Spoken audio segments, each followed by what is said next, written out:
So the matchup between Fiji and Georgia has just come to a close, and the Fijians, they take one step closer to the quarterfinals. Now, it isn't completely confirmed yet for the Fijians, but if they do get themselves at least a losing bonus point in that game up against Portugal, they will be going through to the Rugby World Cup quarterfinals. But in this video, we'll be doing our review of the match that we just saw between Fiji and Georgia. A very close game between the two sides, but in the end, the Fijians able to take out the victory. Looking through at the try scorers. Now, there weren't too many throughout this game. We did only see the 2 tries scored, one by Waisia Naiatalevu in the 51st minute, and then Vinaya Habosi, the super sub, off the bench, scoring in the 68th. Going into halftime, the Fijians, they were down by 9. It was once the subs started being made that they started having a bit more of an impact. Looking through at some of the stats for this game, Eliza Druasisi, he did have 110 meters carried, which was the most out of any player in this game.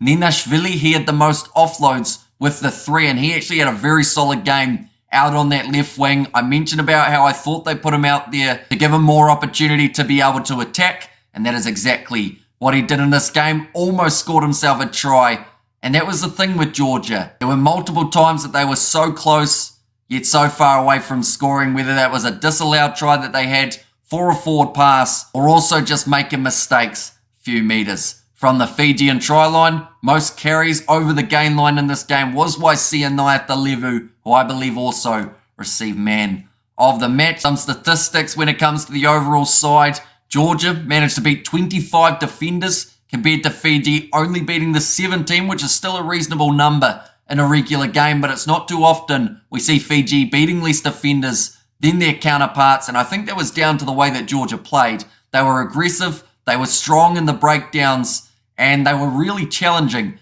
Fiji throughout this 80 minutes, and I feel like that's exactly what the Fijians needed. It kind of gave them a little bit of clarity in terms of some of the players that maybe shouldn't be there in the starting side. Unfortunately, I am going to name drop one, Sam Matavesi. The lineouts for the Fijians were very shocking in that first 40 minutes, and every time that they almost managed to bring that momentum back, Sam Matavesi not straight line out or turned over. I have to say it wasn't completely his fault. At times, Asoana Silasila not quite able to claim that ball. That could have been down to the Georgian pressure that they were putting on at line out time. But yeah, overall, I think Ikanaveri would have been the much better starting option, and we saw that impact that he brought when he made his way off the bench, almost scoring himself a try. So for the actual stats, 11 from 16 lineouts won by the Fijians. They also had a few scrums that they did end up losing. That was because, of course, Georgia, they're known for their big forward pack, although this back line has come a long way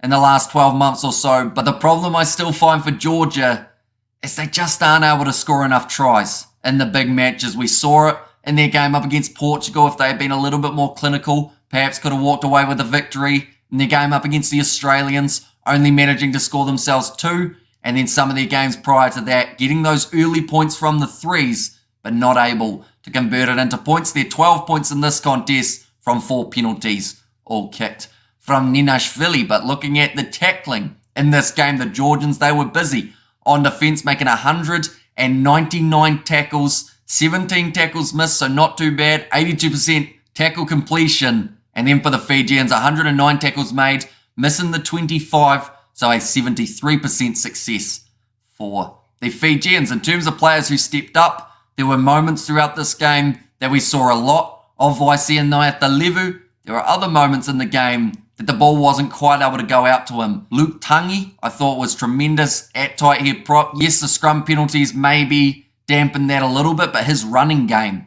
for a big man, he moves like he's a back, and he certainly runs over the top of people. And overall, I thought very impressive performance from him. Lavani Botia at times did look pretty solid. Not quite the same impact as he had in that game up against the Australians, but still relatively strong enough. And also in that backline, I would say Celestino Ravatamanda, I thought that he had a real impact in the starting lineup. He was actually the only change for Jita Wainignolo in the whole of the starting XP. For the Georgians, like I mentioned, Ninashvili, I thought that he was very strong throughout the game. Seemed to be one of the main reasons that the Georgians were able to create attacking scenarios. Also, Luka Makava, the man who started at 10 for this game, was also doing very nicely. And then my last shout out for the Georgians, I'm going to have to look at his name. Mikel, I can do that part. Gachecheladze. He made 25 tackles throughout this game. So he's a workhorse. I'm going to have to learn how to say that name if he keeps up those stats. Defensively, Georgia, I thought that they were pretty strong. Just near the end of the game, they started to dampen a little bit. Weren't quite able to apply that same pressure that they had throughout the first. But the Fijians, the key takeaways from this game, handling is going to be extremely crucial in their upcoming games. Throughout that first half, the ball getting dropped way too many times. And that is something you cannot afford to do up against the likes of an England who will make you pay for it, as they do have that try-scoring ability. Also for the Fijians, I think it's just about not panicking. There seemed to be moments where they didn't need to throw a pass, but they'd throw it anyway for the sake of it. If they can get that a little bit more structured in the back line, I think they'll find a lot more success. A big talking point for this game was the card right at the end, though, for Joshua Tuisova. It was head-on-head contact. He did get a yellow card. At the time, it was in the 79th minute. So I'm not too sure whether or not that has been upgraded to a red. At the moment on the stats, it has it as a yellow card. But that wouldn't have happened if it wasn't for Tite Tela attempting a drop kick with only around a minute left on the clock. Fiji had put together 20 phases just outside of the Georgian line. Looking strong, just recycling it. No need to panic. Thought he was going for the cross kick. Nope. They went for the three-pointer, which wouldn't have actually changed a lot. I should mention at the time, Fiji, they were ahead by 8. But he went for the drop kick. Tuisova made an error in judgment. And now if he's suspended, that last little minute decision from Tite Tela and Joshua Tuisova may mean that they are missing him for the rest of this Rugby World Cup. So I am curious to see the outcome of that one. I believe it's just a yellow at this point until I'm proven otherwise. I do thank you all very much for tuning in to this review. If you did enjoy, be sure to leave a like and subscribe. Let me know who you think the standout players were throughout this contest. Also, what you thought of the game overall. But thank you all very much for tuning in. We will be live doing the next game for the Fijians in the near future. They are playing Portugal, what should be a very awesome game to watch. But thank you all very much for tuning in. I will see you all for the next one.